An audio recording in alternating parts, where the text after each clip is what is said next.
what I thought that we could talk about, it was almost the same thing that I did with Audrey yesterday. We were talking about how is the educational system in the US, that it's, and I told her a little about how is it in Brazil, the process for you to be a behavior analyst.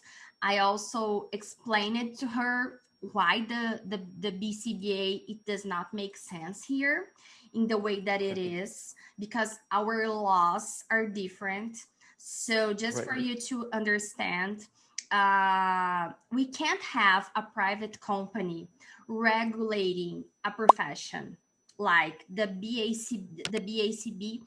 We could say that it's a private company, it's an organization, but it's like private. It's not of the government. It's not from the US government.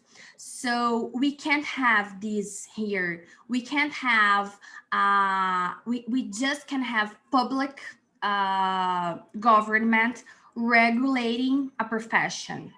So it's just by law that you can have a profession regulated. And you can't have a private organization regulating, dictating norms for a profession, because this is by our constitution illegal. So we can't have the BACB here. This is the most important thing, because a profession,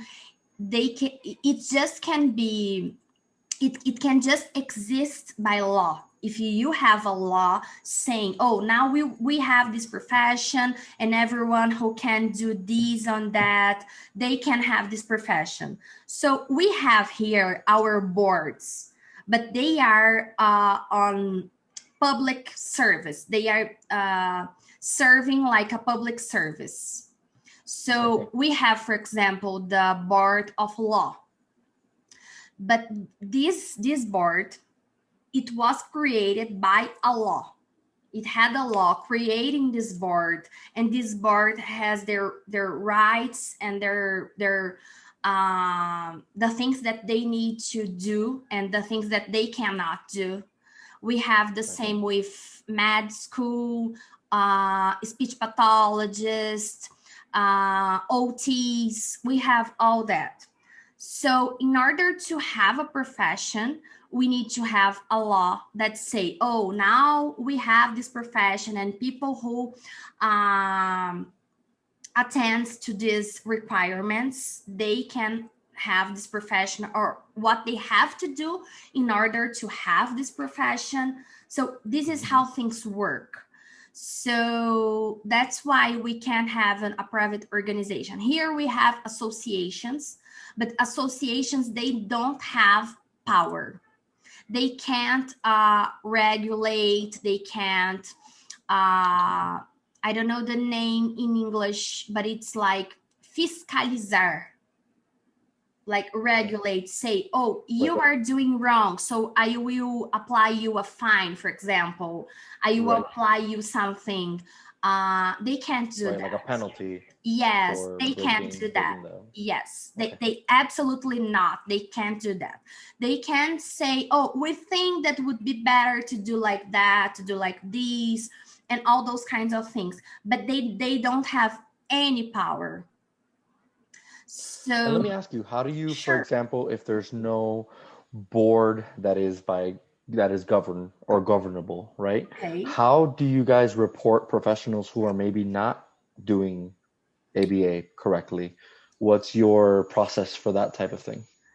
Diogo would respond this better, but because he's a lawyer, but what I see is what he speaks about and what I know about that. For example, if I have a pedagogy degree, an education degree, and I did a post-graduation in behavior analysis, and I have others post-graduations. So if I do something wrong, something unethical, someone can come and sue me, like on civil, in a civil matter. So I have my responsibility as a provider, a service provider. So people will have to prove it. It would be it would not be so easy for example, my client who wants to prove that I did something wrong. But so you will respond on some way. You could respond, but we don't have a board that I will respond to the board. I will respond to the justice. So to gotcha. It's more of a lawsuit. Yeah. Okay. Wow. So maybe in the US you could have both. I don't know, but maybe yes. There's both. I can imagine it depends. What usually happens, I believe, is the board will take the complaint and investigate it. Yeah. And it could be that they do nothing, or that they pursue something more legal. Yeah. And they can even revoke your certification as well. Yeah. Which is kind of my question, because obviously, if there's no one regulatory body, how do you know that you're getting the same quality, and how do you know someone's not using ABA inappropriately? Because I love ABA, and I think it's a powerful tool. I've changed, hundreds of lives, but I know that it could also be applied in a way that is not appropriate and can be harmful, right? So that's interesting that there's no direct, Yeah, but what happens here is that, do you remember that I told you that we have our board? Like, for example, I have my educational board. And usually people who provide those ABA services, most of them, they are psychologists, and they have a psychology board. So we could pursue those people on their boards, but it has a problem on that, because, for example, the psychology board, they don't recognize ABA as a therapy for them.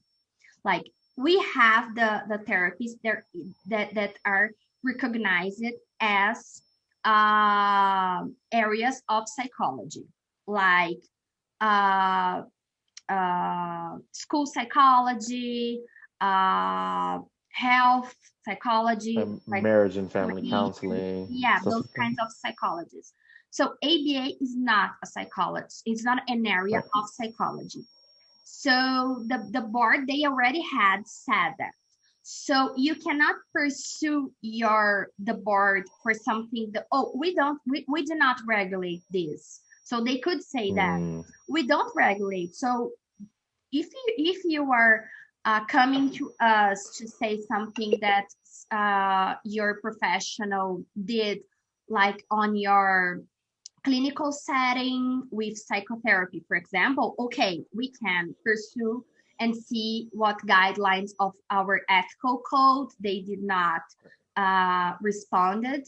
That's okay. But on ABA, they would say, we are not supposed to regulate that, so we can do nothing. So maybe the same would be with SLPs and OTs and every profession. So maybe the best way that the client could have their rights would be pursue a lawsuit. And what people do is also, when is the health insurance who are paying, they could go to the health insurance and say, I don't want this professional anymore because he is not doing the right therapy, because I read somewhere and I'm seeing that he's not doing a good work and something like that. So they can do that. But usually what happens in the practice is that the parents see that he's not receiving a good service. So they go to the other provider, and it is what it is. So they go to other provider, and what happens is that this parent will tell other parents that reputation. Yes, he is not a good provider. The same thing. We see the same thing here as well. There's a lot of that back and forth between families because it is a small community of people. So they all talk. And usually, I'm new to Denver, so I'm still learning. But in Miami, I knew the companies that were great, and I knew the companies to avoid. Yeah. So they know that. So there's that's what happens.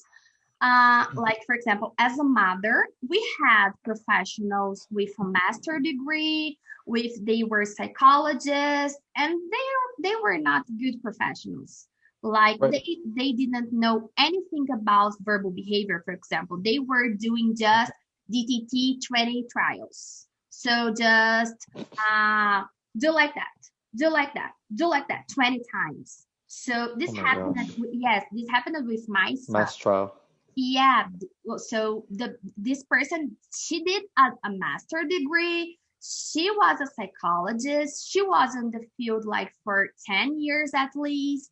And she was not aware of VB and mixed trials and all the things that teaching that function of communication. She was just doing Lova's approach, like she was not teaching man. She probably didn't even know what a man is. So I started to study and I acquired all this knowledge like really quick. And I said, oh, lady, you are not doing what you were supposed to do. Like I did not tell her that, but Diogo and I we talked about, and I said, and we were spending like a lot of money with this kind of service. So I don't know, maybe today she learned it and she's a better professional. I hope that.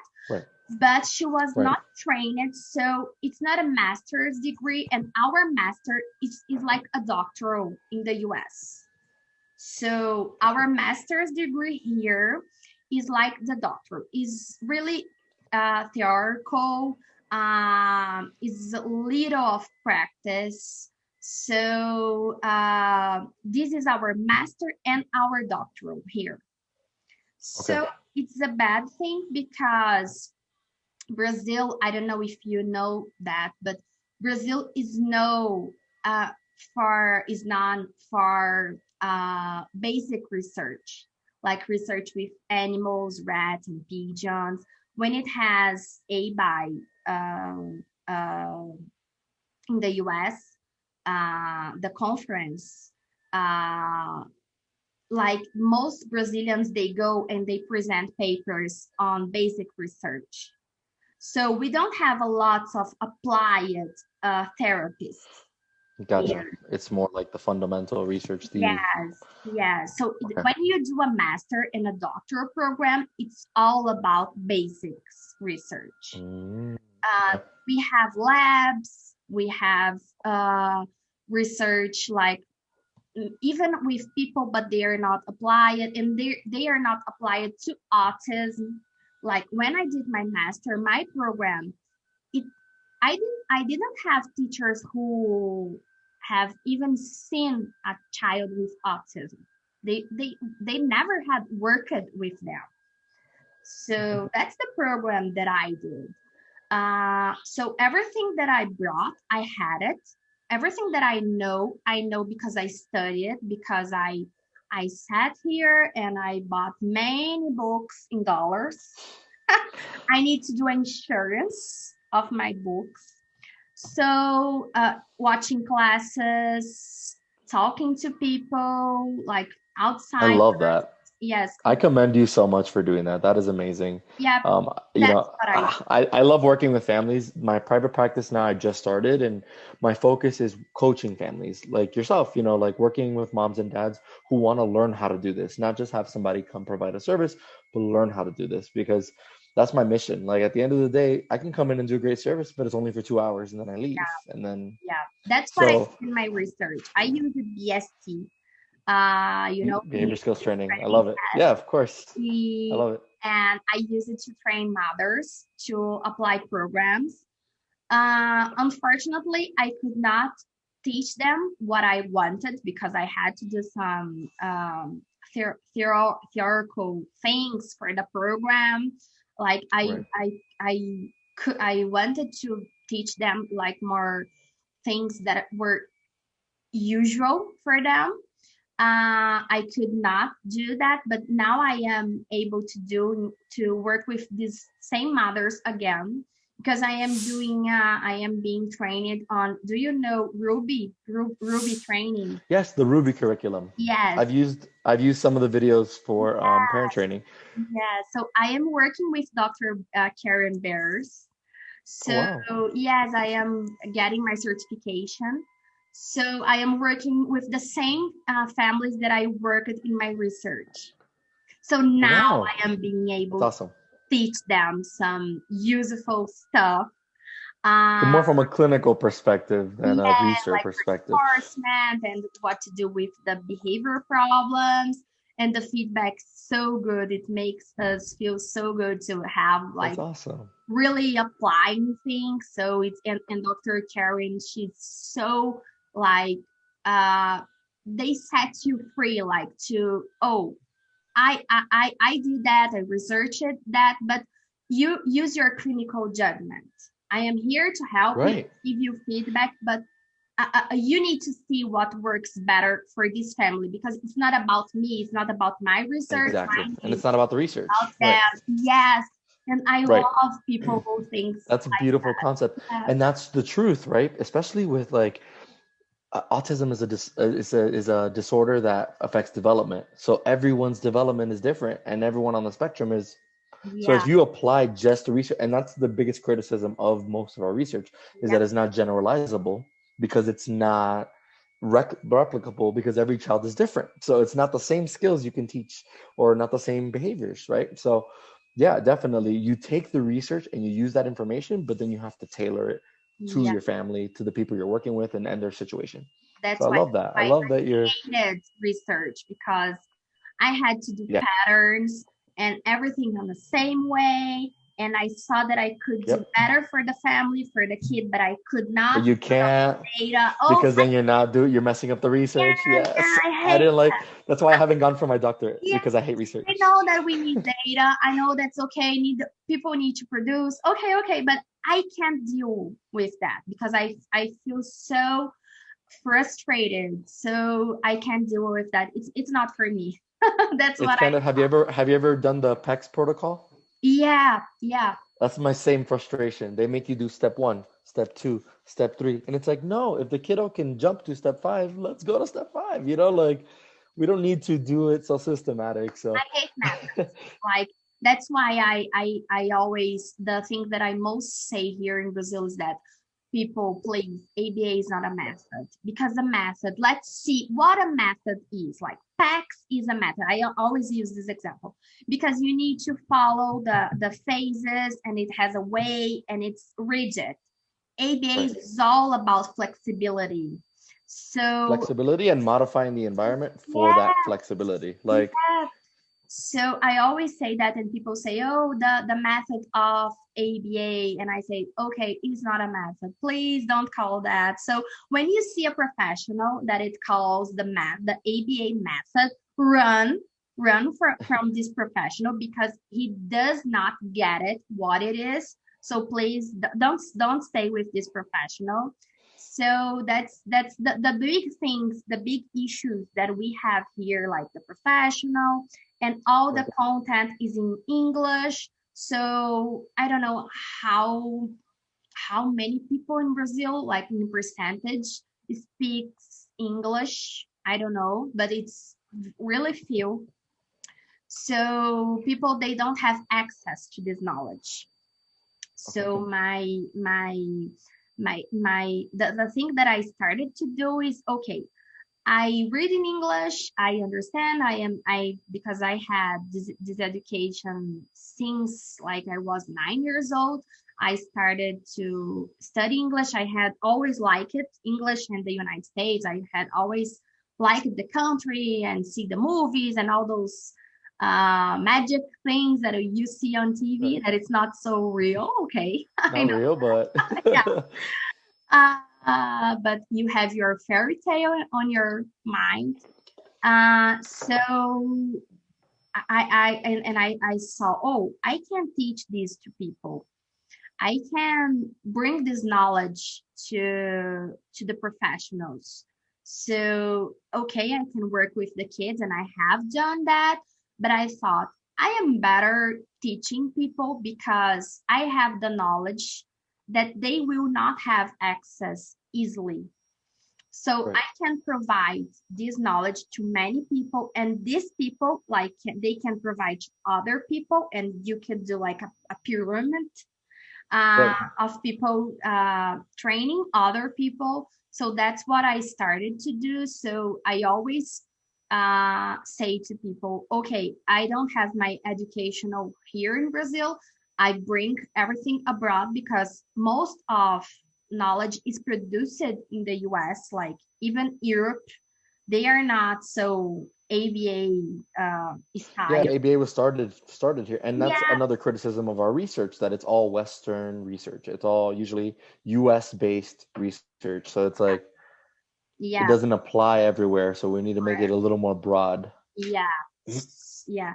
So that's what I started to do. So that's why knowledge is so difficult because it's everything is in English. And I take really good care of, okay, I am providing you information, but I try to bring all the sides and let people decide, because that's the problem when you translate something. You need to be really careful to not put your thoughts, your opinion, and Right. do some and think that ABA is yours. So it's not yours. It's so you need to bring all the sides and say, okay, we have the DTT people who will say that now most people use the VB approach, but it will have people who will say that it's wrong. So I try to bring all the sides and all the research around. So okay, people, we have this, we have that. I prefer that, but you are free. Study, go find information, and see what it suits better for you. So that's what I try to do here with people in Brazil. And of course, we have people who diverge, like think, okay, ABA is just for psychologists, people outside psychology, they can't be an ABA therapist. And like, they can't say that because we do not have a law who says that. So it's like Diogo was talking to you about supervision. Like, I can't say to someone that you are obligated to do supervision because we don't have a law who says that. But I can tell you that you need to be ethical about your acts and seek for help if you are not feeling comfortable in that case. Go find help, go find someone. So we have lots of people who do supervision here. We do that in our course, but I don't call supervision, because when we call supervision, we are telling that I am responsible for your client. And Right. it's because it is how when you were doing your hours, you had someone responsible for your tasks. So this is not what happens here, because I am not responsible. Like, I don't even know the client. Someone comes here and say, oh, I have a case, a 3-year-old kid who does that, and he tells me the case. And I say, okay, so what is your doubt about? What do you think? What will you do?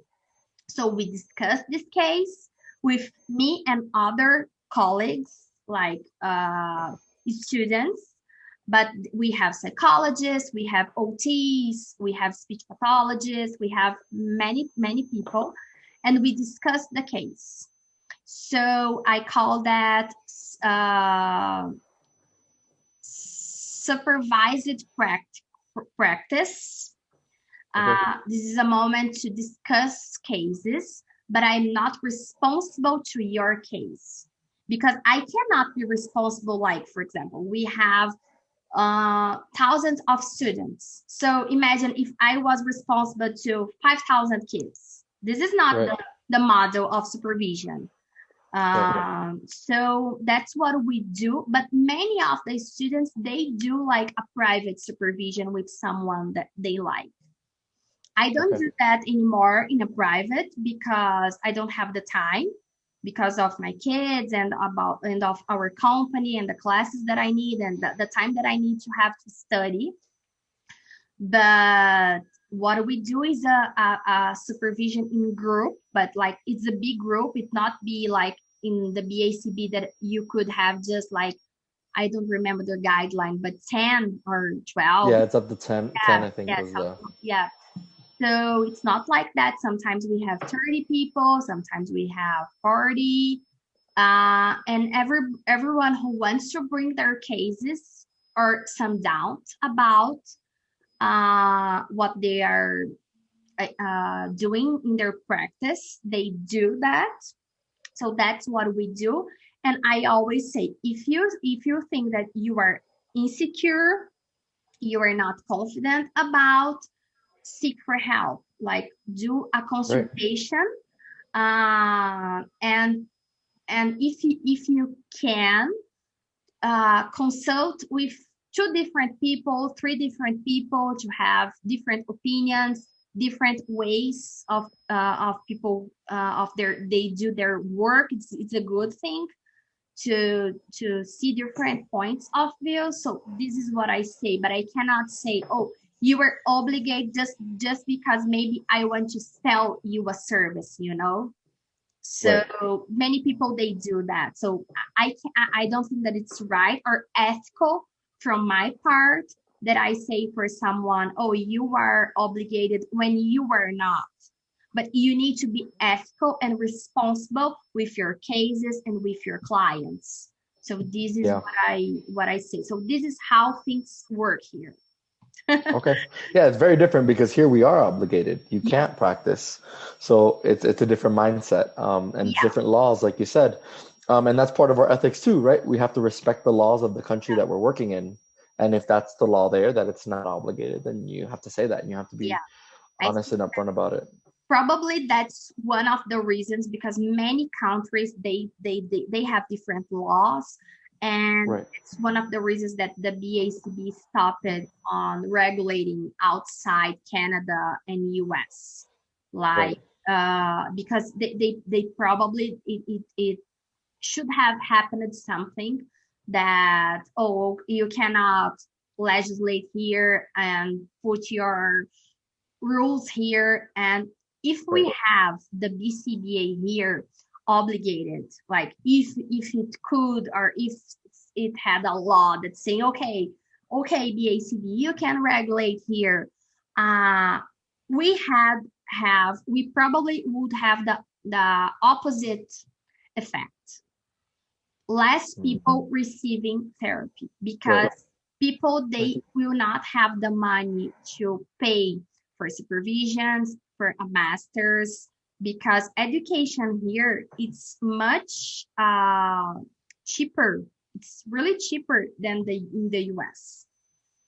Like, I see the tuitions. Oh God, it's really expensive. Yeah.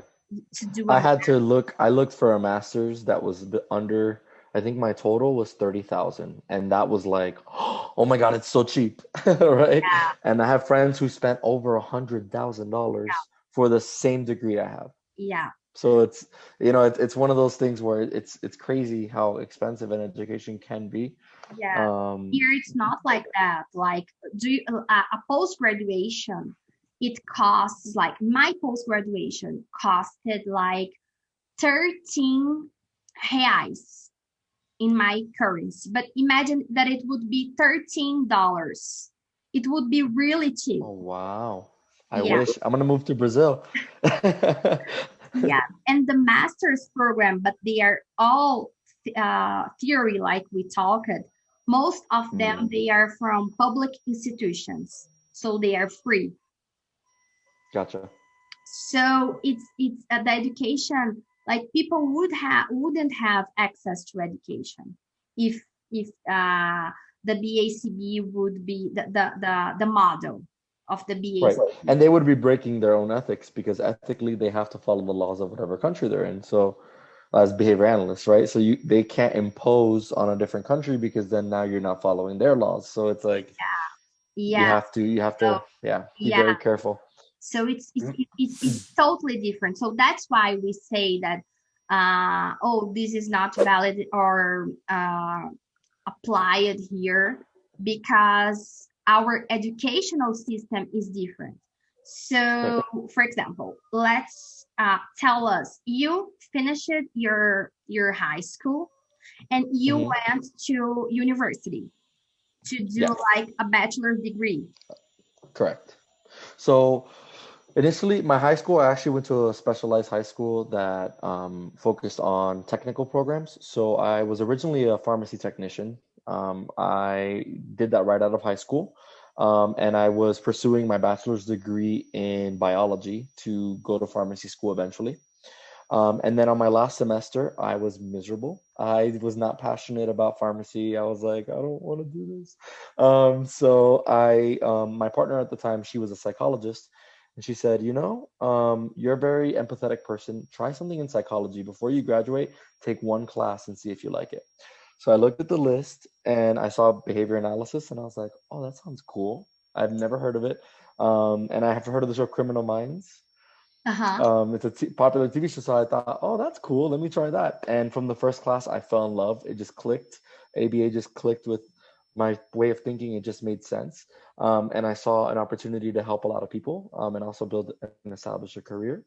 So I took a little longer to finish my bachelor's. It took me about 1.5 years because I switched my major to psychology. And then I graduated, and during that time, I was certified as a BCABA once I graduated with my undergrad. I did a practicum course following my first class. So it was an intensive early intervention clinic, and I received all of my hours through them for the pre-certification, so for that middle certification of BCABA.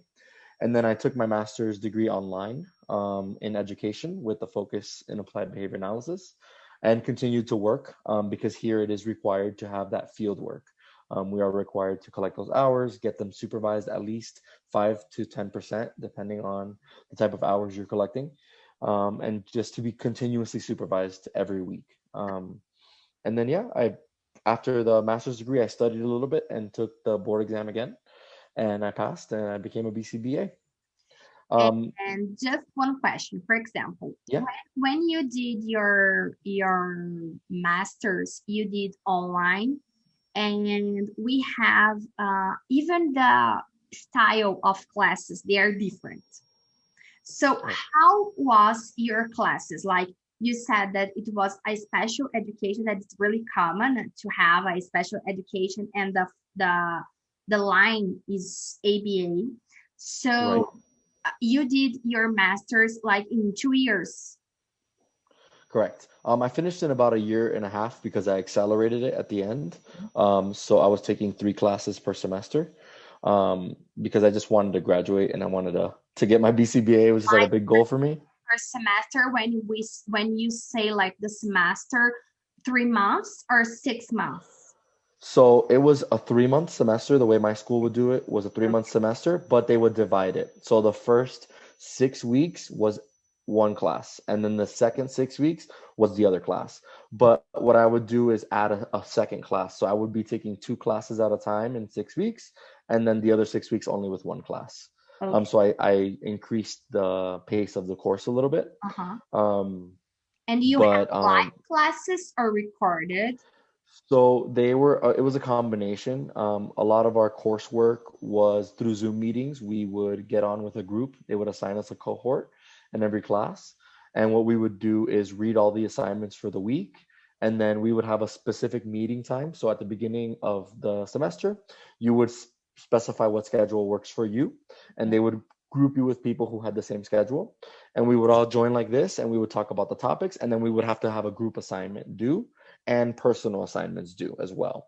So we had to do our own paper, but also work on a group paper where we discussed certain topics that were covered during that week, or certain things, papers that we read and things of that nature. But it was a variety of assignments. Every class was different. Some classes required us to do interviews with other professionals. Some of them actually required us to film ourselves creating educational content, to kind of work on that supervision part, right, of creating and disseminating ABA. some of them, were more focused on research, right? And developing a hypothesis. One of my classes was only for developing a behavior intervention plan. So that's what our assignment was for the whole semester. So every class was different. And some of them were very ABA based, and some of them were more from a teaching perspective. So it was a mix of both, but it was heavily ABA. All my classes had some form of ABA. But even though I had my education here in the US, I still feel like some of the things weren't taught that we need, right? Working with insurance companies, they didn't really teach us how to do that. Writing a report for an insurance company, they don't teach you how to do that. So there's a lot of things that don't come directly from the education, that come more from that being supervised and having mentors who take you under their wing and teach you those things that are clinical and specific to that clinical practice of ABA. Mm-hmm. And you also had lectures. So yes, some of them would record, some of my professors would record lectures. Some of them would just require you to read the material. Okay. So it varied. Mm-hmm. Yeah, it would vary. There was a lot of audio lessons, but they were short. They weren't like 2-hour lectures. They were very short usually. Because that's the thing that I see, that it's really different here for Brazilian students. People like lectures here, like if you pass a test, like doing like those kinds of activities, like you pass a test and you will read and discuss. It's a thing that you do more in a master's degree here. But on a post-graduation, we have lectures like specifying and explaining and giving examples for you and everything. So people, they need that here. They do like a good teacher here is the teacher that they give the concept, but he contextualize and he provides examples. So that's what people they like here. And I also see that just reading texts, they probably don't get very well. They expect to have a lecture. So it's really different here. Like things need to be really explained, like you do a task analysis on each topic. It's something like that. It's what I do for my students, and they really like that because, for example, I pick up a chapter here and I study and I see the concepts and I explain everything for them, like in details, in a way that anyone can understand, like someone who has a level, it's more advanced, or if it's starting now. I see that people need that, like more direct instruction. But instead of the kids, we do to the to adults. I love direct ABA works with everybody, right? Yeah. So definitely, I love that. I love that you guys have that lecture. I know that there are programs here that do focus a little more on lecture based, and it all varies on the school you go to. Mm-hmm. There's a lot of diversity, I feel, in the way our programs are chosen.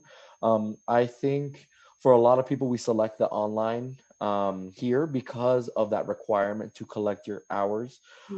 So there's actually was a shift, and I actually was very lucky that I did my BCA before, because I did it right at the time where my hours from my undergrad still counted towards my BCBA, but they changed that.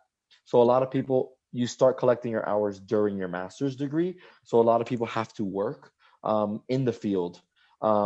So it is very difficult to go to a lecture because, lectures take more time and it's harder to schedule. So a lot of people kind of take a little more of a self-directed courses where you get all the material and you teach yourself almost, and then just prove your competency through the work you turn in or the assignments that they provide. And so it just varies. It's a very different experience. I would have loved the lectures though. That I love that kind of learning too. Starting and getting concepts and everything. And when you worked, were you paid for that, or you were just, or you had to pay because it has people who has to pay the supervision? How was that? So it actually varies as well. So for me personally, when I first started, I had passed my first class, and everyone in the class who received an A got an offer to be part of a practicum opportunity. So I applied to the opportunity and I got accepted, and it counted as a class. So I wasn't paid for it. I actually had to pay for the class, and I had to pass the class too. So I had to, prove that I was learning these concepts in practical applications. But that was during my undergrad. After that class was over, they extended me an offer to work as a therapist and get paid. So there I was collecting the hours and being supervised. It wasn't as intensive. So I believe when I was in the practicum, I was receiving around 20% of my hours supervised. It was very intense supervision. But when I was working, it reduced around to 5 to 10%. So I wasn't paying for supervision, but I wasn't getting as much percentage of it supervised, if that makes sense. Yeah. A lot of companies in the US cover that as part of your benefits as an employee. So as an RBT, if you're studying in your master's and you're working towards it, your supervisors, it comes, usually free. But I have heard of certain states where BCBAs charge to supervise, even if you work for the company. And what will happen sometimes is it varies. So some people will give you that 5% is covered, but anything extra that you want to receive, you have to pay for. Okay. There's also people who, I'm sorry? Okay, but you are, it has cases that you are hired from that company, and the company provides sometimes 5%. Exactly. Yes, but sometimes even the 5% they do not provide. Exactly. Okay. Well, so they are required to do that 5%. It is part of working, but some places will make the therapist pay for their supervision. It's very few. There's been a big push to include it as a benefit. Before, what happened a lot in the US was RBTs were independent contractors. They were not employees before.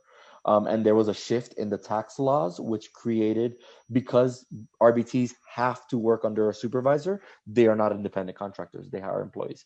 So now a lot of companies do include that supervision component because it is required to provide the service. You can't have an RBT without being supervised. So most companies, I would say now, do provide that. However, some people do want extra, and they will seek a BCBA who will provide that for them. And this is usually common in more rural areas in the US where there aren't as many BCBAs. Even like in Colorado now where I live, it was a shock for me. Out of a company I worked for, there was 35 BCBAs, and I was the only one who spoke Spanish out of 35 people. So even like Spanish resources are very scarce here, and people will pay to receive that service from a BCBA.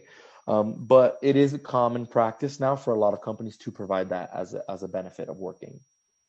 But for example, when you are an RBT, for example, and you are hired, you need to be hired for a company, they usually pay you per hour.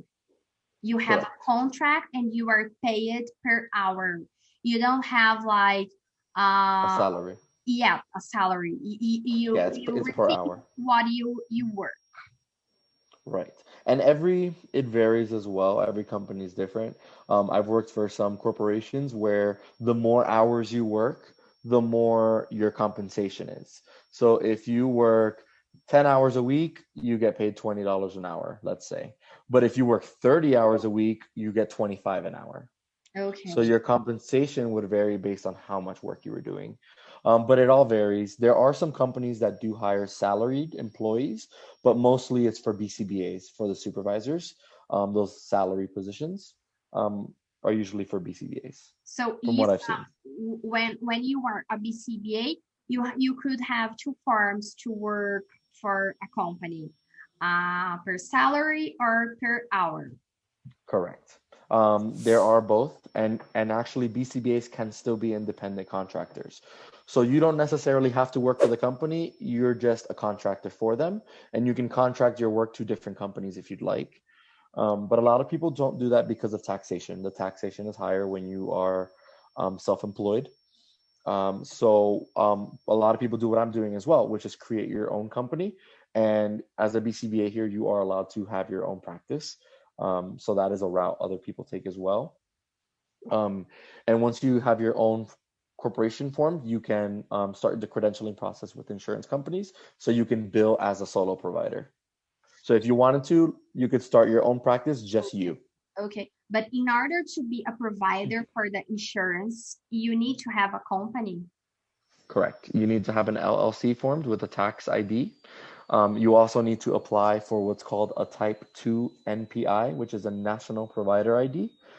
There's one for BCBAs, so I have my Type 1 NPI, but for my corporation, I have a Type 2 NPI, which is a provider ID for my organization. And then once you have those two things, you can apply to insurance companies as a provider for them. And for example, when you moved from Miami to Colorado, you had like different providers. You had to change everything in your company because it's really different state per state. Yeah, so I actually started my company when I was here in Colorado, so I didn't have to shift it over. But it does vary. So every insurance company is different. So for example, if I wanted to start in Miami, a practice and still live in Denver, what I would have to do for most of them is just add a address for the practice in Miami. And then they would allow me to practice there as well, because most of the insurances are national. So they usually work in all different states, but it does vary. So for example, Medicaid is an insurance that is state-based. So every state will be different. So if I want to do it in Florida, I would have to apply for Florida Medicaid. It would be separate. So it is variable when you have your own company. And the amount of money paid is per hour for the BCBAs, for example. They have like a standard price. Like each company, they organize their own price, or it has like a national standard? So it's roughly the same. Most companies have it around the same rate. And the way they do it is per 15-minute units. So it gets a little confusing. So let me see if I can pull one up for you so I can show you. You have all those websites that teaches you how to bill the insurance company. It's because of that. The process is you need almost to hire an accountant. I don't know, someone. Oh yeah, definitely. It gets complicated. You probably lose a lot of time doing that. Right, absolutely. So let me show you. I don't know if I can share my screen with you. Let me see if you. I think it's. You can. Yes, you can. Perfect. See, share screen. Perfect.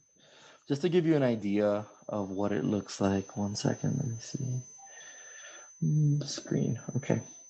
Perfect. So for example, this is one from Cigna, which is an insurance company here. Okay. And they, for example, this is 97151, which is an assessment code. The first time we see a client, we do an assessment. Okay. The time is 15 minutes, right? And it's $23 for every 15 minutes. Okay. So if your assessment is 1 hour, it's 4 times 23, which is about $92 an hour, I believe. Okay. Yes, 92 an hour for the assessments. This is for 97153 is for when the technician goes to work. So when the technician is there, RBT, this is what we're making every 15 minutes of service. Okay. So this is what it looks like. This is what they send you. But there is an agreement once you start accepting insurances that you're not allowed to charge less for your service. So if the insurance is $84 an hour for me to go do supervision, I have to charge that as a company to people who don't have insurance, if that makes sense. Because it has to be the same thing I'm charging the insurance, I have to also charge private. Okay. It's not necessarily a law, but it's almost like an ethical, like you should, because it would be unfair to people who have insurance because they're getting charged more for the same service. But that's how it works. They do it by units. And you have to the insurance, they do this, like the fee could vary, but it could vary a little bit, but it's around the same. But the unit, like it has this pattern of the structure unit. Yeah, it's because of those specific codes. So 97151, 97152, those are specific medical codes, and the way that they're defined is by units. And they could even vary. So like a company could say, oh, we consider our unit 1 hour, or we consider our unit 15 minutes. Most of them consider it 15 minutes. That's usually what I've seen, but it could vary as well. But yes, that's how it works. And then what happens is, so usually you get a client who comes to you, and then you say, okay, I'm going to bill for the assessment. You have to ask the insurance company for that 97151 code. You have to prove that the client has a diagnosis. You have to show them certain documentation. And then they say, okay, you can do 5 hours or 6 hours of this code. So you do the assessment and you write a report. And in that report, you write how many of the other codes you want per month. So I need, this many units of the RBT every month. I need this many units for a 6-month period. And then every 6 months, you have to show them your data, show them what you've worked on, what goals you've mastered, and re-ask for the next 6 months how many units you want. Okay. And usually the code, like you could have a code for direct hours and indirect hours. Okay, so previously, yes, we had direct and indirect. That has been removed. We no longer get indirect hours. That's something that they have taken away. So we can no longer do that. We cannot bill. Yeah, so we spend a lot of time of indirect hours, like graphing, entering data, doing reports. Yeah. So what it's kind of forced BCBAs to do now is to, and it's I don't think that we should be doing this, but during our sessions, we do all of it, right? So we are in that 1 hour or 2 hours of supervision. We're doing the data, we're watching the client, we're observing, we're making modifications, because it's the only way we can get paid for that time. And what ends up happening is a lot of us do free work. We end up, being at home typing for, an hour or two, but it's what the client needs. So a lot of us just do it. But yes, there used to be an indirect code, but it's no longer available. I think there was a lot of abuse with that code, I think is what happened. A lot of people were taking advantage of the fact that you could just bill 5 hours, and who knows if you really did that or not, right? So I believe that's why they removed it. There must have been a lot of people taking advantage of a system, which is unfortunate, but that happens, unfortunately. But yes, so now we kind of try to compact it all into that supervision time with a client. And we cannot bill if the client is not present.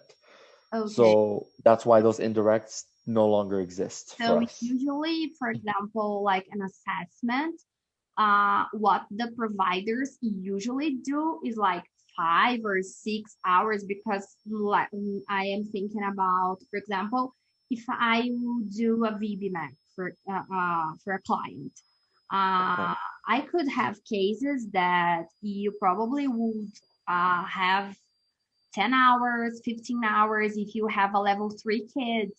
And imagine if you have a kid who has a lot of behavior problems, and it would take longer for you to run or the milestones and everything. So the barriers assessment. And then, so you usually have like always a limit, like you were really short.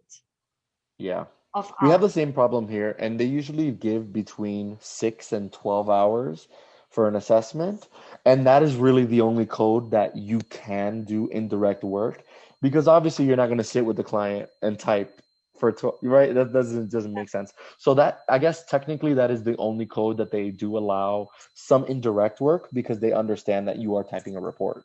So you can't do that with the client there because it's a safety issue. especially if you have a high needs client, right? Like a client who has a lot of behaviors. You can't sit there and type. You have to be paying attention to the client. So it's definitely, yeah, that's the only indirect that we get that's billable. We still do it. We end up working and doing that time because we have to, right? Yes, we And see it's that for the benefit of our client. And you will And not. I usually find people who are BCBAs, we got into this field because we want to help people. And we're not going to let 1 hour of not being able to bill stop me from doing work that I know is going to make a difference. So a lot of us end up doing it. We you know, but it's something that I definitely think needs to be relooked at because it's not really allowing us to be as effective as supervisors, because I'm not just focused on my therapist and on my client. Now I'm looking at the data, I'm updating their report. I am making sure that I make materials. I have to make the materials with the client now, or I don't get paid for them. Yeah. And sometimes I'm like watching, cutting, and like typing, you know what I mean? So it's difficult. It's definitely a balancing act. And I would say when I first became a BCBA, it was so difficult, I almost quit, to be very honest with you. I loved being a therapist and it was awesome. And I didn't know that when I became a BCBA, there was all this other work in the background that I was going to have to be doing at the same time. And it was very overwhelming, to be very honest with you. In the beginning, I was like, how am I going to do this? Like, this is so hard. But I became better. I became a little more fluent, leaning on my, colleagues like Audrey. And I have like 5 BCBA friends that we're in a group chat, and we're always like, hey, can you help me with this? And we get resources from each other, because that's how we learn. And that's why supervision is important, not just while you're getting your hours, but even after you're a BCBA. I still consider that supervision for me, because I'm checking myself as a professional. Hey, am I doing the right thing? Let me ask someone. Let me, someone who has more competency in this area. Let me make sure I'm doing the right thing. And I still consider that for me supervision, because it's tricky. When you become a BCBA, there is no supervision anymore, right? You are the supervisor. You're ready. You're ready. Go do it. And you're like, oh, right? Yeah. Easier said than done, right? Yeah. So still having that network of other BCBAs is so important. And having good supervisors. I had supervisors who were amazing that I still keep in contact with. I had supervisors who not that great, and I don't, but finding those supervisors who you mesh really well with, and then you could always bounce ideas off of, is super important. Because we work with people, right, and it's always changing. So we have to keep ourselves informed and keep ourselves current. When you say that you need to do a report like every 6 months to ask the codes that you will want, right. You do a report and you need to send your data, like you send like graphs. Correct. So you need, maybe the report needs to include 20 pages reports. Oh yeah. They're like 25 pages easily. I mean, sometimes they're shorter depending on, the client's needs, but it has to encompass everything the insurance company requires. And the reason they do it is to prevent fraud, right? They want to make sure that we've met this client, and that we've worked with them. So we have to describe their environment, their medical history, other therapies that they're receiving, what the schedule is for those therapies. Because also, if I'm a BCBA who's requesting 40 hours, but they also get 5 hours of speech, 5 hours of OT, they do horseback riding, they go to school, where are you going to put those 40 hours? Mm-hmm. So that's part of the report as well. And then we have to have goals. So part of that report is developing goals for behavior reduction, and then for replacement behaviors for those behaviors that we're reducing, because as BCBAs, we don't just reduce, we always have to increase behaviors. So we have to include that, and also skill acquisition goals that we think will help the client communicate, for example, manding, tacting, verbal behavior stuff. So we have to create those goals. And like you said, we have to show them a base our initial report where the client's at, and then at the 6 months show them all the data from those 6 months. This is the progress we had.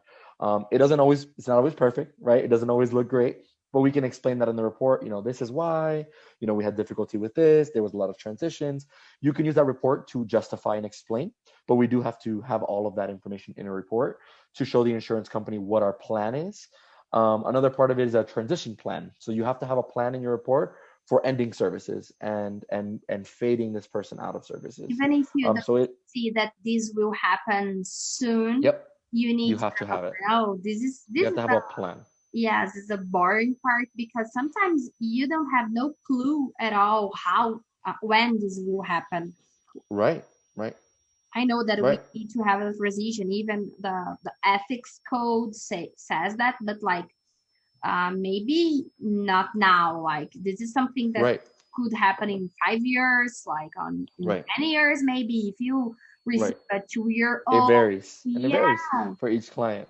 Yeah. It's definitely difficult, and it's subjective, right? Because every BCBA has their opinion, right? And I always say you put 100 BCBAs in a room and you're going to get 100 different reports, because we all think different. We all look at things differently. Even though we're working within that same context of ABA, yeah, environments are all different, right? And we all look at them differently. So it's definitely something that I think they included in there to keep that in mind, to keep us accountable, that we're working towards that goal of transitioning this person out.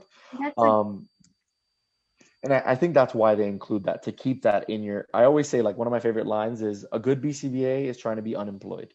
Yeah. Like we try to step in, to lose your job, give you the tools, and then, okay, now you don't need me anymore. So I think that's why they have that transition portion. But yeah, they require a lot of things from us to get it. Reports. I think that this is really it's a right thing, because many Absolutely. people, like they will do fraud, like insurance fraud. So we need to have that. It's always a good thing to show the parents. So I think that this should and be actually we're required to have the parents sign it. So we cannot submit the report unless the family has read it and signed it. Right. And they have to agree to the goals that we select as well. So yeah, and a part of the goals too, we have to include parent goals. So we have to tell them, this is what we're working on with you. So that's part of it as well. Of the goals, like you show them that, oh, I will do my job, but you need to be part of, like, no matter how many, like how much money maybe you have to pay, like even from your pocket, like private, unless you hire a BCBA for 12 hours a day for 7 days a week, you will need to be part of the therapy. Like you cannot have like therapy and everything without the parents. They need to be part. I like to be very open with my families that I work with, and I'm very blunt. And I tell them, look, your involvement is necessary. And I always tell them, I have great news and I have horrible news, right? The horrible news is these behaviors are happening because you are part of the environment and it's happening. The good news is these behaviors are happening because you are part of the environment and you are what's causing it. So being aware of, like, hey, I am part of this environment and I need to make changes as well if I want to see these changes. Because if the environment stays the same, well, the behaviors are going to continue, right? If we keep reinforcing certain behaviors. So I always like to say that to my families, it's great news and it's horrible news. It's hard news because it's not blaming, but it's showing you, like, you are responsible for this. So but the good news is you are responsible for this. You can do something about it. It gives you power. So I love giving that to my families, like, you know, and I always tell them, like, if you think your child can do it, you're right. And if you think your child cannot do it, you're right. It's what you think. That's one thing that I love about ABA, because it's always something that you can do about it. Like, absolutely, it's in our hands. We have the power. Like when we study the brain, like unless you will do a brain surgery, you can do nothing about. Like we have, like what I always sometimes I'm studying about diagnostic of autism and all those kinds, like seeing things, and I say, okay, I cannot do anything about that because I'm not a brain surgeon, and even if I were, we don't have the technology or anything to change this brain and do like, or to measure it. To measure the difference we made. About it is what it is, for bad or for worse, it is what it is. But like in ABA, we can do something about it. It's in our hands. So it makes possible. So this Absolutely. And that's kind of why we focus on those observable things, right? yeah, Things we can see. yeah, Because if you equate behaviors to things we can't see, yeah. like for example, an emotion, right? That's so So, he's being aggressive because he's angry. Okay, but how do you measure angry? How do you change angry? There's yeah, nothing you can do. But if we take it to things that are observable, so he's being aggressive because you removed something. yeah. Oh, okay. So now it's for access. So we can teach this child a more appropriate way to communicate that. So it gives you power when you look at it from an ABA perspective of like what's observable and measurable and things that I could change versus the things that we can't see that are impossible for us to change because we can't see them. You just let it. So it is what it is. Okay, let's just let it like it is. Let's do nothing.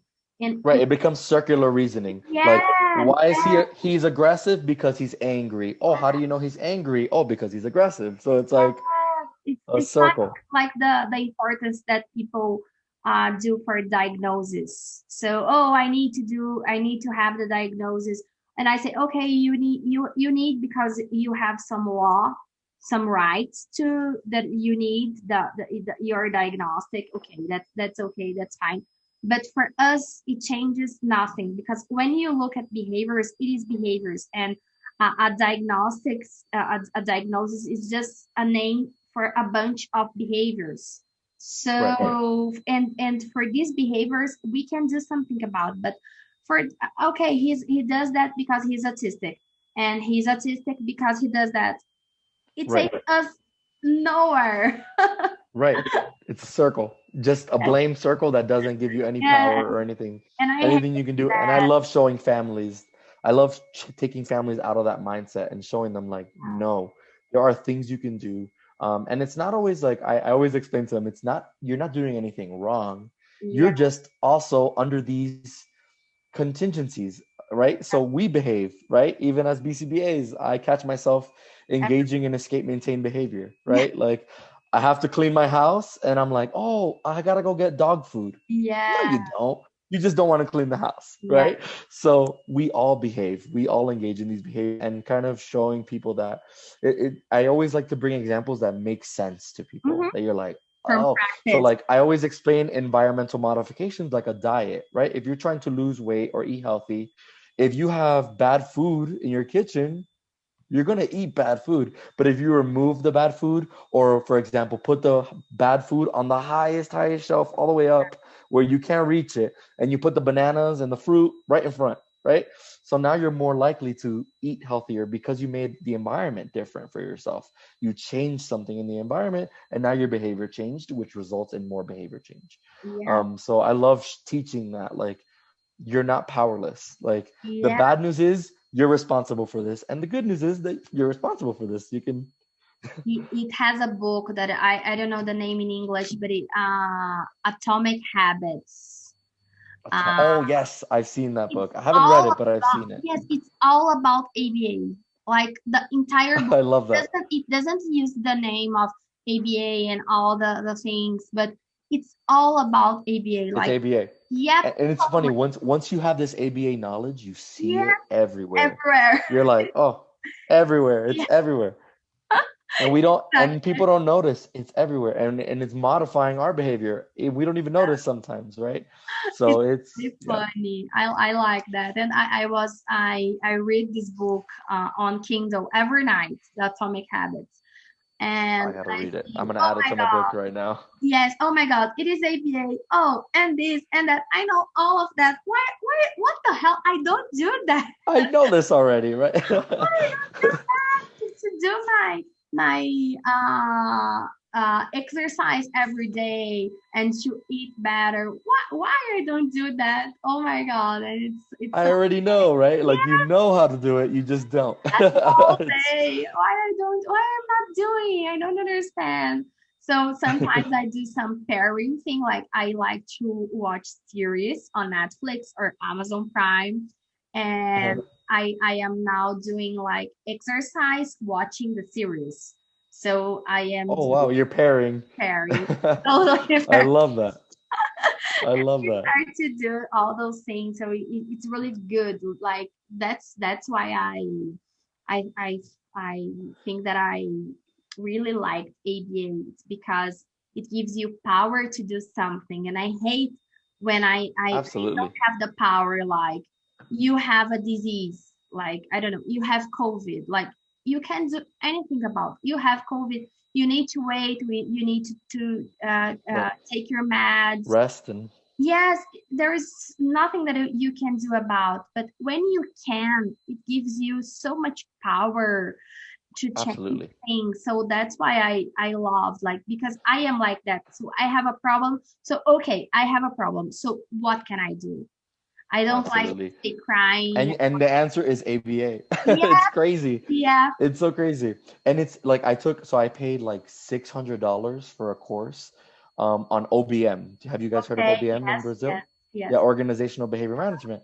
And the same thing happened. I was sitting there like, this is just ABA. Like, I already Apply know it to a this. different setting with You're like, I different. have it here. This is the toolkit they gave us, right? So it was like phase 1, scope. That's another word for assessment. And they would like Yeah, make you like get to know the company. What's the organization? What's the, how do others describe the mission? What type of organization? You're basically doing an initial assessment, right? yeah, And then phase 2 was operationally defining behaviors. You had to yeah, pinpoint what behaviors yes. lead to the organizational goal. And it was just, I knew all this stuff and I just paid $600 to learn it again in a different application. So Great. ABA is amazing. It's a powerful tool and it can be applied in anything that behaves, anyone that behaves, and any behaviors you want to change, Yeah, right? it's really good. I love it. I think that it's really empowering for everyone who has this knowledge. But you need to read the Atomic Habits. You will see, I got it on here now, so I'm gonna read it. you will see ABA like all over the book in all the chapters. So it's really good. So That's awesome. I think that we got to cover a lot. So about like how is the credential and educational and things here. They are, like I told you, there is not much that we can do about, like. Are there any one thing we didn't cover and I want to just see if you guys have something similar. Do you guys have like recertification? For example, we have to do 32 CEUs. So No we have to take classes to classes. continue learning. No? No, not even Okay. in any professions that I know. Like Wow. like Diogo, he's a lawyer. He never loses his license just if he does something really bad, like on a crime or an ethical perspective, but he doesn't have to go to any events. And the same happens with doctors. They don't have to do anything to maintain their license. I think that Wow. yes, that's a really That's good. kind of scary because Yeah, even in 1 year, yeah, think, especially in a science like ABA, yeah, where it's still very new, the application of people yeah, has been around for less than 50 years, like it's still very new, so there's a lot of research coming out. And if you are, for example, not continuing to educate yourself, yeah. you could be doing outdated methods and actually not be keeping up with what It happened with my scientifically, son. I told you, like, out. right? The DTT, the Yeah, Lovas, yeah, yeah. right? So no, in And it's wow. any professions, I will even confirm that with Diogo, with the professions, but I am like 90% sure that you don't have to do anything in any profession, like even doctors, Wow, they don't, that's like, they. interesting. It's so interesting how it's so different. But And what I like here is that we're allowed to pick whatever. So like we can yeah, pick any topic in ABA, yeah, but it has to relate to ABA. But yeah. it's a great way to continue to expand and make yourself more competent in other areas. But other If I didn't professions, have to do that, I'm sorry? other professions in the US, do they have to Yes. do that? Yes, they do. Not all of them, but definitely the ones that involve people and the ones that involve treatment of people, for example, doctors. Even when I was a pharmacy technician, I would have to, for my certification as a pharmacy tech, I would have to do, I think it was 25 or 30 hours of training in a 2-year period. So every 2 years, I have to renew my license and I have to show them that I did 30 relevant courses, or 30 hours, I should say, of coursework. And I think it's important. It's important to continue educating yourself. That's why I started Clubhouse, and that's how I met Diogo, and that's how I met you, expanding my own competency, because, I have this competency and this mindset of ABA in the United States, but I don't know how it is around the world. So I want to educate myself and teach myself different cultures and different approaches, even different laws, right? Yeah, be aware of what is happening. I like that also. And from what I know, the only thing that you have to do is just to pay. You just need to pay your certificate. Of course, the money, right? Yes.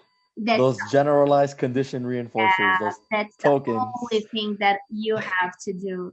You don't need to present anything. And could you imagine, like, you have a doctor or a lawyer like defending you or taking care of you that does not read and does not go to events? Or they got their education 30-40 years ago. Like, a lot changes, a lot of medications change, and every field that we work with people, it's always evolving.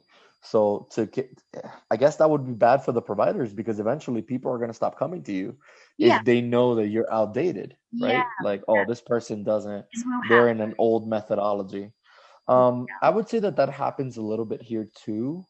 Even though they require that, some people are just stuck in their ways, obviously. But I think it's good that they require at least that you try to expand your competency and keep yourself up to date. They have like conferences here very often where a lot of them. Even with COVID is a little harder, but we have people come together and teach each other and share research, right? Because if not, like, we can't gatekeep this information. We have to share it with our community, because that's how we learn and that's how we progress towards a better future. So, and do you know one thing that I like to hear about research? I like to hear the researcher tell how he does, because in the paper, many things they aren't covered because they have a amount of pages and all those things. So I like the background about the research. I always think, why people they don't like do a video of the research, like each part explaining on video. Video modeling. Yes, this would be so good, so great. And people, the researcher telling you, oh, we did that and we did that. Because in this way, we could really like replicate more clearly. Right.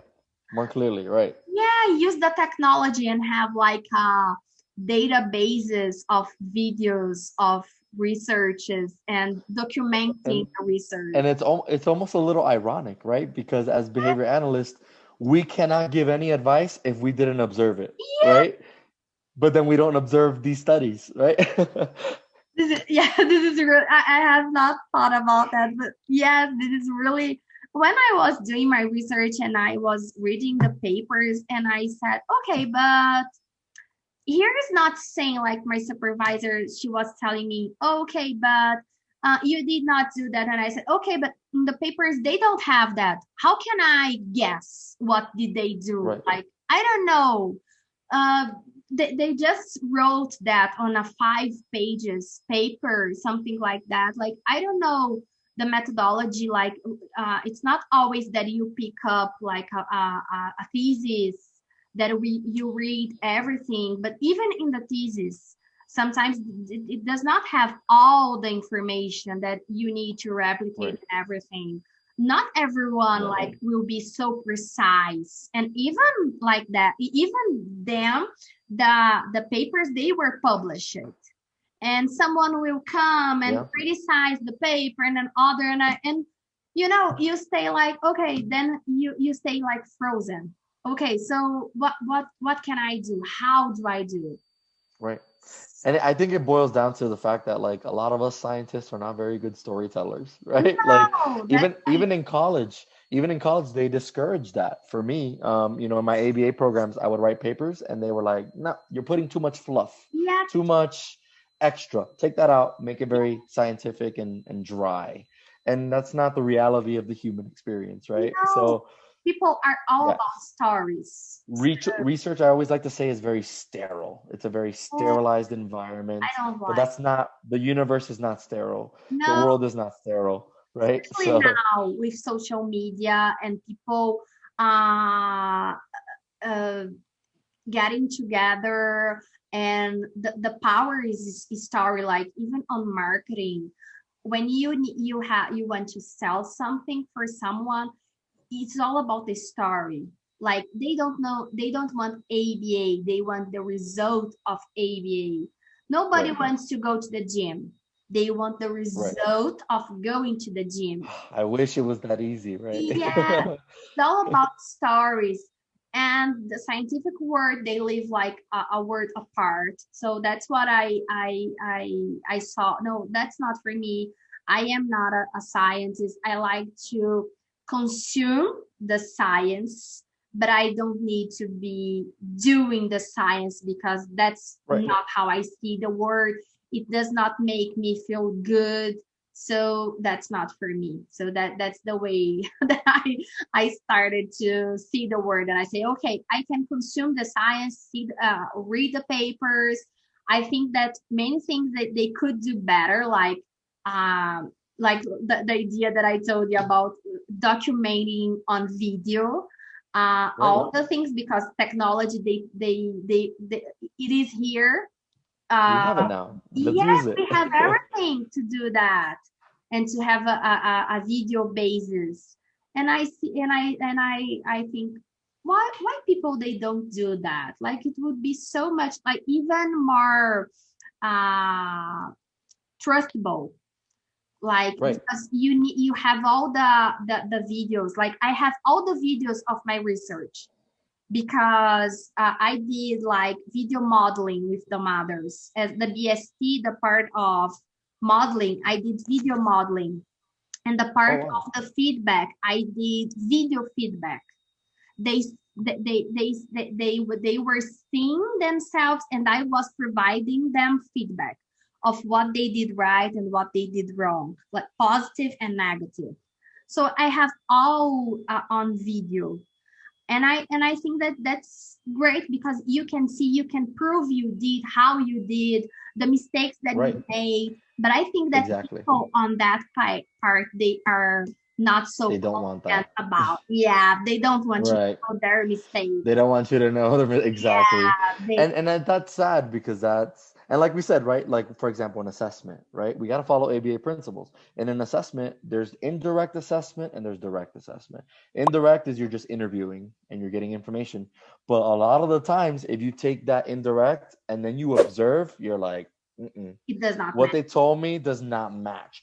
And that's the same thing with research. I could tell you what I did, but is it really matching what I actually did, Yeah, right?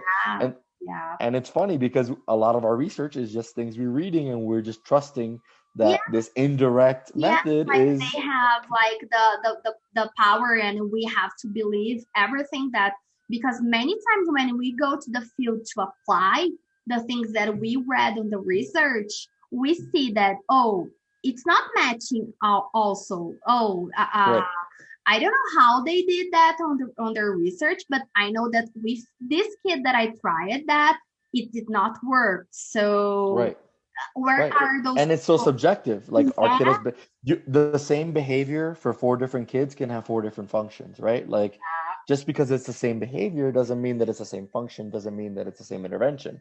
yeah. So that's another thing. And then research is very like narrow. They have like one behavior or one intervention or maybe two, depending on the research, but it's very narrow and that's not how the world works, right? Like in my practice, I don't say, oh, let's just use a token system and see if that works. No, we use a token system. We use social praise. We use a visual schedule. It's multifaceted. It's almost like a Frankenstein intervention where I'm taking this from this research and this from this research, because for this kid, that's what they need. And I think that's where we got to teach that difference between like just that methodological and then actual practical application. And that's why supervision, I think, is so important, because like that's where you get someone who has that experience of taking a little bit from here, a little bit from there, and putting it together for something that works for this family.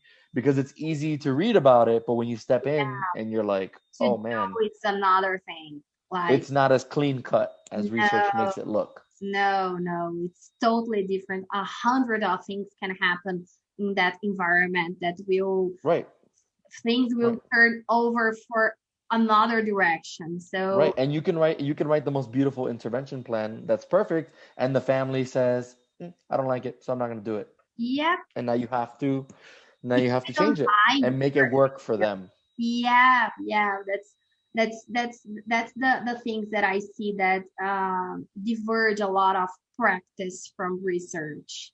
Yeah. So I think that we have still a lot of work to do on that, and that's why I saw that, this is not for me, because I can't stand to do something like, I need to do just because someone told me that I need to do, but I know that it will not work. It will not be really,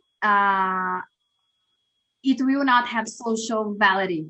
Like we speak a lot of social validity, but many times we do things just because in research, just because you need to, someone told you that you have to, and everybody did, but it does not have social validity for that kid. Right. Exactly. So, for that family, right? Yeah. And for their situation. It's hard. I think for me, for research, it was when I read about withdrawals and reversal designs. Yeah. I'm not going to do that. I'm not going to like give you an intervention that works and then say, okay, let's stop and see what happens. What? I'm not going to do that. And like when I read that, I was like, okay, research is just not for me. Yeah, okay. Because that's that with rats and pigeons. But right. And even then, it's still questionable, right? It's funny. And many people from the world of research, they don't agree with that, and they stay many times really angry about. And I don't know, I think that everyone has their role on society, so I understand them. They have to do what they have to do, but we as clinicians and as people who trains parents and professionals, we need to have sense, because otherwise, the professional, they will start to think that, it's my fault that it's not working. I am doing something wrong. People, they will start with anxiety and psychological problems, like the professionals. They say that for me. I think that I am not being competent enough. I'm not doing enough. We have a word that's developing a lot in the US. It's called imposter syndrome. Yeah. Have you heard of that? Yeah. Totally. Where you are a professional, but you feel like you're an imposter. Like, am I really the professional? Me too. It happens. I don't know anything, and I say, okay, what I am doing, I don't know anything. Who I am to think that I even could do or even could teach. I don't know. And you need to really have confidence. It's really hard. Like I do therapy. I do psychotherapy. I always say to my students and to the families, if you can do psychotherapy, please do, because you need someone to help you to organize your feelings and say, okay, it's not like that. Be calm. Do one thing at a time. It's okay. Don't compare yourself.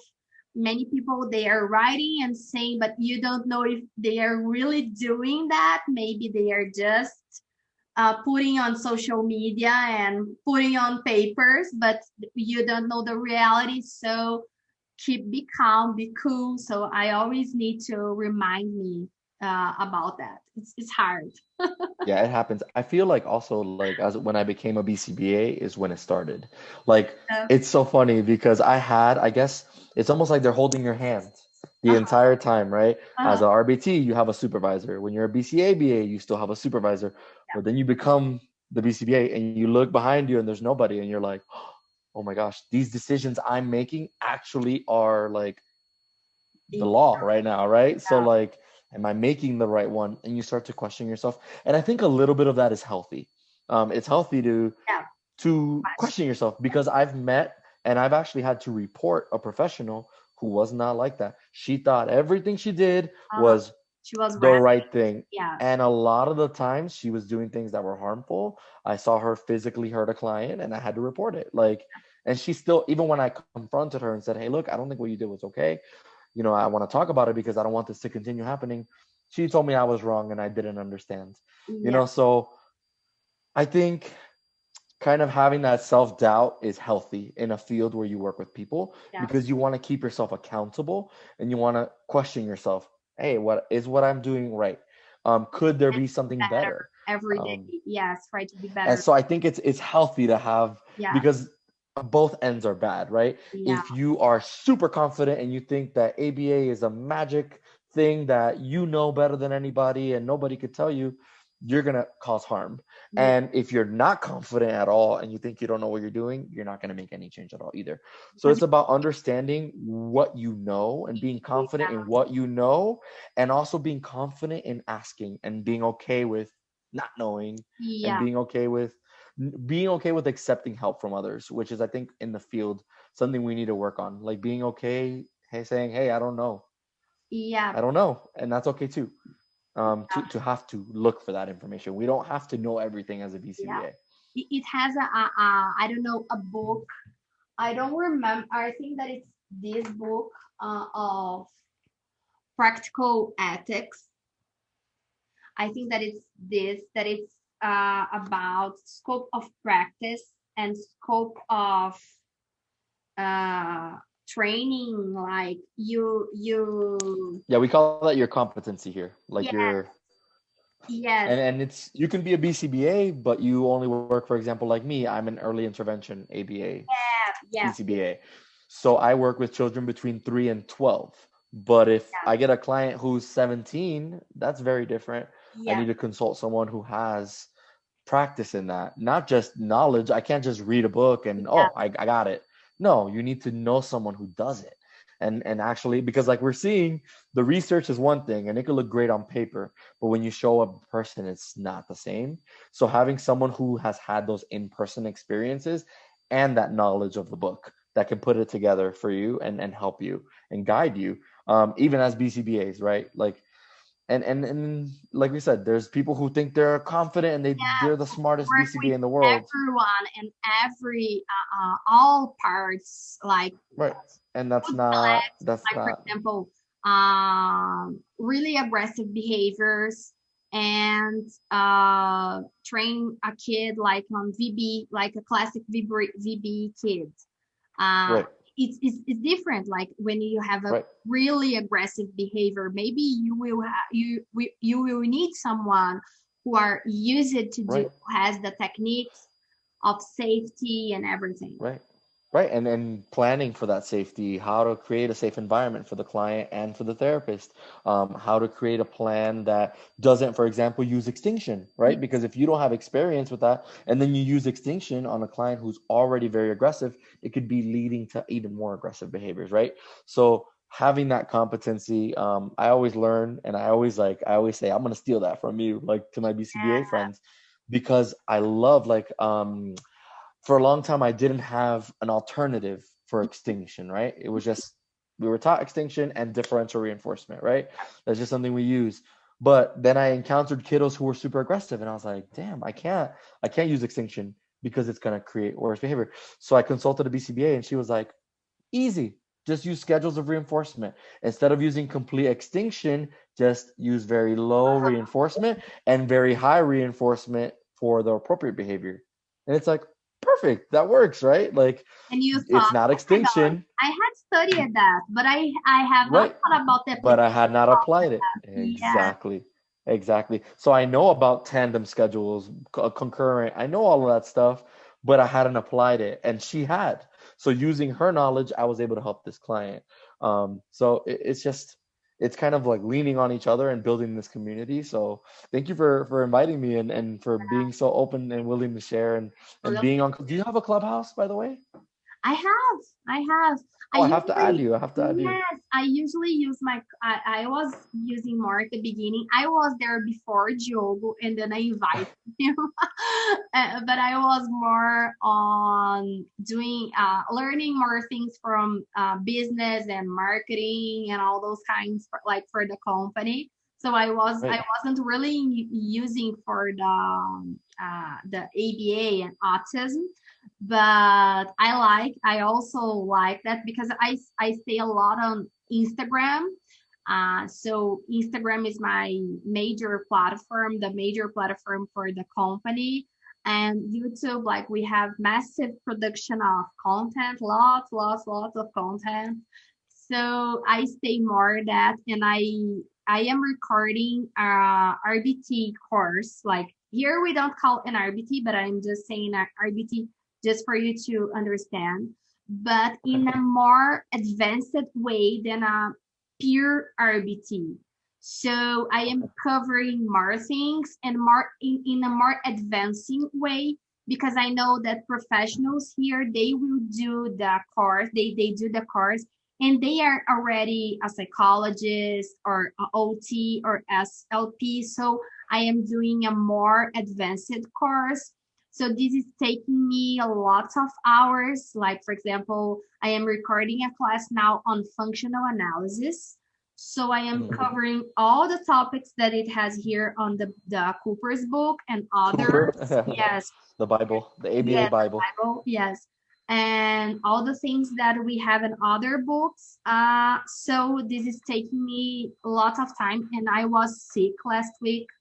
I was we were thinking that was with COVID, but it was not. But it was like, Okay. yes, but it was like really serious because I had something viral, and we didn't know what was it. But I did like 2 exams of COVID, and it was not. So this delayed me like for a week on my Right. things and all the kids and everything in the house. And we have 5 dogs Oh my and gosh. 3 habits. I have one, and he drives me crazy. We have 5 dogs, 3 habits, and a turtle. So it's a A whole pet. You have a petting zoo. yeah, I love it. crazy house. And the kids, they are not going to school, so I have to do all the organization for the Diogo's. It's Diogo's daddy and Diogo's sons. It's the same name. Our son who has autism. So I have to organize everything for him, like for school and his programs. And now his Okay. programs, they are more like academical. So our focus now is for him to learn how to read and to write. And we are using with him like more his typing, because he has problems on the writing. So I thought, okay, let's take a pause on the writing with the handwriting, and let's focus on him to acquire the behavior of reading and writing. But writing, typing, it's more important than handwriting. We And do not. honestly, that's kind of what the future is moving Yeah, towards, more just typing anyway. yeah. And he has a lot of behavior problems when you ask him to write.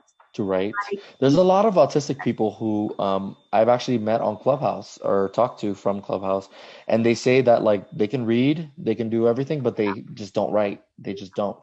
Or, the opposite. They don't like reading, but they can write, yeah, paragraphs, but they yeah, don't read. yeah, So it's interesting how every child is different. And I like how you're focusing on, hey, how can we teach yeah. something still valuable without causing all these problem behaviors if it's not something that's crucial, right? Like, I don't handwrite, I don't really do that too often. So good. We just type. So we have, I need to have this all covered. And we have a other son. He's 6 years old. So he's on that phase that he's learning to write and to read. So with him, he's a typical kid. With him, we need to do all the writing, the classical things. So I have the girls who works with me. I have one that works in the morning and the other who works in the afternoon. But I give them everything ready. So they depend on me to know what they will do, like even the school stuff, because we are on online classes. But the problem is for Diogo's online classes, they don't work, but because he has someone here to be with him. So he will not want to be on the computer. He says that I don't want online classes, Mom. He says that, so that's okay. Hey, that's okay. It's not for everybody. Totally functional. Add self-advocacy. I love it. Yeah, so I say, okay, that's okay. You don't have to, but you need to do your things. You need to study. You need to do your things. And he says, okay, but he does that with the girls. So one girl in the morning and other girl in the afternoon. So I need to organize everything for them and put everything, all the materials and everything right. So now he speaks really well. So we don't have a lot of VB stuff to work anymore. So what we do in our day to day, like for example, when he leaves the house, he wants to know how many places he will go. So we call here a mission. He will do a mission. It's something that they something of Diogo and him. Like they started with that. Oh, let's go out to do some missions. And he likes to know how many missions will be. But sometimes we cannot know about that because maybe you were passing in front of a drugstore and you remember that you need to go to the drugstore. Right. So that's what Diogo was explaining for him today. And it took like 30 minutes to explain to him.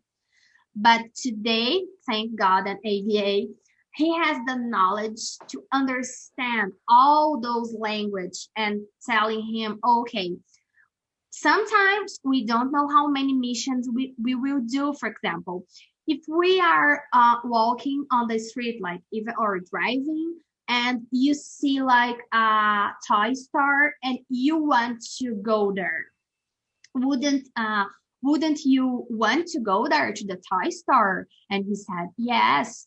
So but maybe if it's not on our list, it's not part of our mission, we can't go, because you said that we can't go, because you say that we can just go where we put on our list and the missions that we said. So that's why it's not always that we know how many missions we will do. So he explained all that for him and he understood. But so that's how we do things. I love that. Yeah. And that's how we work. That's how I work on flexibility, right? Because our kiddos have a lot of rigidity. They like to know how things are going to be or the routine, right? And then we start maybe by making changes in the routine that are favorable, right? Yeah. So like you said, a toy store, right? That's a good change. Yeah. And starting with those good changes and then kind of working in those like not so good changes sometimes. Really the good. Toy store is closed, right? And now you're like, oh, mission is over because we can't go there because it's closed. Yes. So it's about finding that like way to explain it and give them structure, but also teaching that structure can change. And that there needs to be flexibility. Like COVID. Because that's how the world is. Yes, everything we had with COVID, like we need to, now we can't do this, we can't do that because of COVID. And asks almost every day, when the disease will be gone, and I say, I don't know. I asked the same thing. Yeah, I am. People are working. People are working on the vaccine. It is going away slowly, but it's going away, but it's slow. You need to wait. We need to wait. That's okay. So we always start talking to him, explaining, and he understands. So this is a huge thing because he understands. So when you have a kid in the beginning, like he will not be able to understand all that has all this receptive and expressive language, but now he has. So we don't have to work with him anymore with interverbal and all those kinds of things. We do that in day-to-day in life. Prompting, oh, someone arrived, say hi to grandma, say hi to grandpa, answer grandpa, answer grandma, because when they arrive here, he's watching TV. So he's watching TV, he doesn't want to stop. Like even us, if I am watching The Crown and someone starts talking to me and I said, okay, I don't want to talk right now.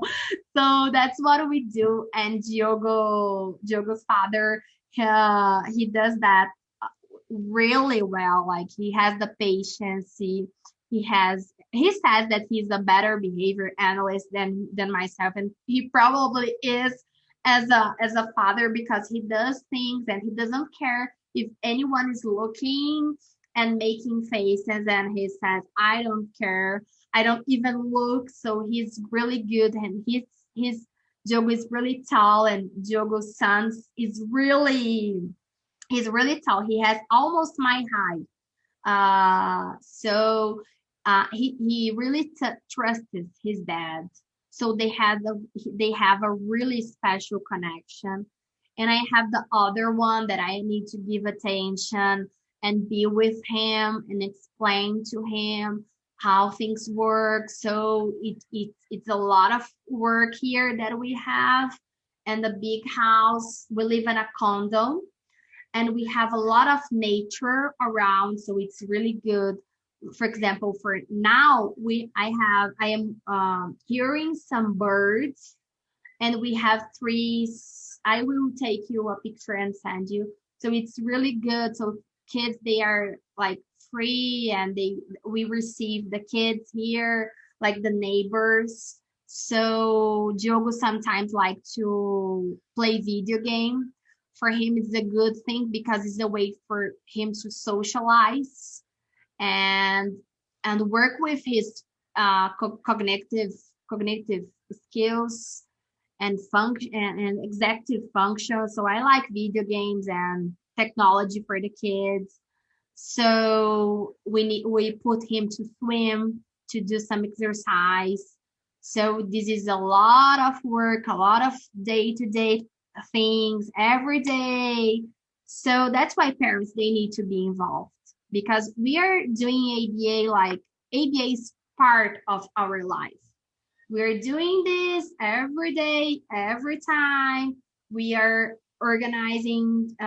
So sometimes we get tired and we say, okay, let him do what he wants. But then we rest and we switch. Like sometimes Diogo is doing the things and I am working. Sometimes he's working and I am doing the things. So we don't have babysitters. I just have the girls who does the educational stuff, but we don't have babysitters. So it's just us. And it's a good thing. We like that because we do things in our own way. It works for our family because we work from home. So we have flexible schedules. Sometimes I'm recording classes at 1 a.m., 2 a.m. But that's okay. I can be with them. So I think that it's a good thing for us and for them. So that's a little of our routine here. But it's good. It's good.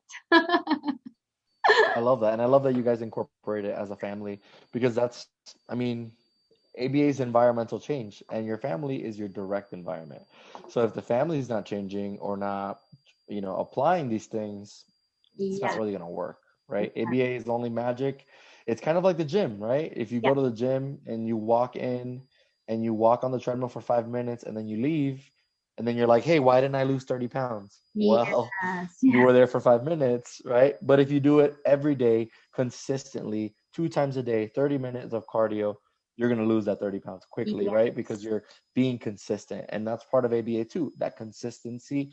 And it's hard for families, I think, in the beginning, because some of it is counterintuitive, right? Like, what do you mean don't react to that, right? I need to react, right?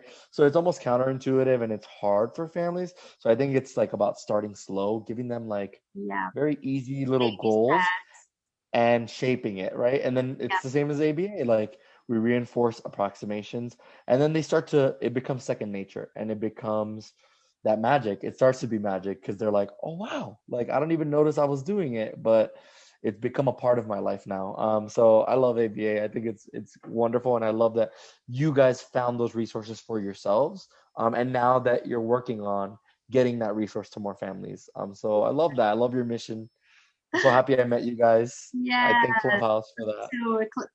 So Clubhouse, I never thought like I said, like in the beginning, I was like addicted to Clubhouse, but I was just like on the marketing stuff. And they have great stuff for like marketing and for business and those kind. And Jogo was more on the. I don't even know how he found your room. Yes, I don't even know, but he found, and I was just more like on marketing and everything. But I really like the power of social media to connect people and exchange information, and we can say, oh, on this place is like that, on that place is like that, and we can learn. How can we learn? And what could I bring for me for from what they're doing, right? Like, it's really good. I like. It's awesome. I love it. You need to get on Clubhouse more. I will. And the ABA side. I know you're busy. I know you're busy too, but I think you'd be great value because you speak Portuguese and you speak English. Our room, we have two. So we have ABA Without Borders, and then we have Autismo Sin Fronteras. And it's more Spanish, right? Or Spanglish, like I like to call it. But we're definitely open to all Latino communities and all communities, right? So if we have someone in Portuguese, I'd love to have you there so you can I will. help guide those conversations. I speak a little of Spanish. I had studied Spanish, but I feel more comfortable speaking in English. But I understand Spanish. I had studied Spanish for 4 years. I did classes. It's also very similar to Portuguese, so it makes it harder to learn. Because it's so similar. Like I know English, Spanish, and Italian. So when I hear Portuguese, I understand a lot, but it's so similar that it's confusing almost. Yeah, but it's harder for you to speak, but to understand it's easier. It's easier, exactly. The same thing with Italian. English. When I learned Italian, I was like, oh, am I speaking Spanish or is that Italian? Like, it sounds so similar. Molto simile. But in English, like in Portuguese, I speak really fast. So I speak fast, I speak with my hands. But in English, sometimes I feel frustrated because I can't speak in the same speed that I speak in Portuguese. And we have something with the tongue and your mouth that are different from Portuguese. So some words, they are really difficult for us to say. Like you need to think and prepare yourself, and then you speak. And this is because I learned it like I was 9 years old when I started studying. Like my Benicio, my son, he does English classes. He studies. And for kids, like it's really easy. Like they have like little accent, but for us is harder. So when I see Diogo, he studies English, So when I see him, I see him study, I think, oh my God, you need to really want, because I don't even know how I learned it, because I was a kid. So I don't even know how I have learned. And I read in English like every day. I watch the series in English, and I put the subtitles in English. In English, so you can Yes. read it. That's So awesome. sometimes I am so lost that I don't know how to write some words in Portuguese, because I read in English like most part of my day. When I want something to just relax, I will watch Netflix. For now, I am watching The Crown. I was watching Modern Family, and it finished it. So now I'm watching The Crown. And sometimes I think I'm writing something, and I think, how does it spell this word in Portuguese? And I said, oh my God, I'm so crazy, because I am reading in Portuguese, reading in English, and even watching things in English. And sometimes I forget how to say some words, like even It's hard, in Portuguese. especially ABA, like Yes, differential reinforcement of incompatible behaviors. yeah. How to say that in Spanish? Refuerzo diferencial de comportamientos incompatibles. Like that doesn't even make sense, right? Yeah. Like that's so. So it's definitely difficult from that professional perspective, because we study everything in English, everything's English, and now translate it to a different language and make it make sense, right? It's like, and do this in Italian, I can even imagine. Oh God. well, I'm not perfect. I can understand a lot more than I can speak for sure. But it's difficult. It's definitely Do you difficult. have a preference on, like, Spanish is English. natural for you, or you need to like uh it's so natural as English, or no? I would say yes and no. So in conversation, like if I'm talking with my family, it's like how you say in Portuguese, you talk fast Okay. because you have your dialect, you have your way of talking. But then I feel like when I switch over to professional, I'm Uh-huh. like I struggle a little more. I'm not as comfortable because I haven't studied in Spanish, and I want to make sure that the information I'm giving is correct Uh-huh. and like explained properly. So I feel like I think more and I take more pauses, Uh-huh. and I'm like, what's the right word to say? Because I want to make sure I'm expressing this correctly. So I would say like in conversation, it's super natural to me, Uh-huh. but on Clubhouse, it's a little more difficult because I'm like, oh, how do I say this correctly? I have to think more. In your Um, parents, they speak English fluently? they can speak and communicate. I wouldn't say 100% fluent, but for the most part, but they prefer Spanish. They definitely Or prefer to speak. like at Yeah. home, they speak At Spanish? home, it's all Spanish. Yeah, all Spanish at home. So, and my Right? mom speaks more English than my dad. So, my whole life I had to speak Spanish. It was just part of it. But I never studied in Spanish, and I never had to give a dissertation in Spanish Uh-huh. or teach in Spanish until I became a BCBA, and then I worked with a lot of Spanish families. And that's why it's a little easy because like I have had experience working with families, but it's not as easy as in English. I feel like I just flow better. I feel like it just my thoughts are more connected in Have you, English because I've studied it yeah, like that way. you did, like you study like all the grammatic and everything. You didn't do that with Spanish, did you? Right. And no, I didn't. I just learned like Yes. how to speak it. And I think also sometimes in English I'm wittier and I'm funnier. I can Uh-huh. be like I Uh-huh. can play with words Yeah. more. Yeah. And in Spanish I don't have that same confidence, Uh-huh. especially because there's so many dialects. Uh-huh. Like Cuban Spanish versus Mexican Spanish versus Dominican Spanish. It all has its different ways of saying things. So Uh-huh. it's harder to have that play with words because it's just not as easy. It's also Yeah. natural. Like, yeah, I know it's like me in English. It's difficult. Like, you need to think more. You spend more energy when you have Right. to do it Right. while in And English. even like for example, Modern Family, if you watch it in Portuguese, I bet you the jokes will No, be different. no, I can't stand to watch. It'll be different. No. It won't make sense, or it'll change the joke to make sense in the other language. And you're like, that's not what they said in English. Yes. You know what I mean? And I don't understand anything that Gloria says in Spanish. It's so fast.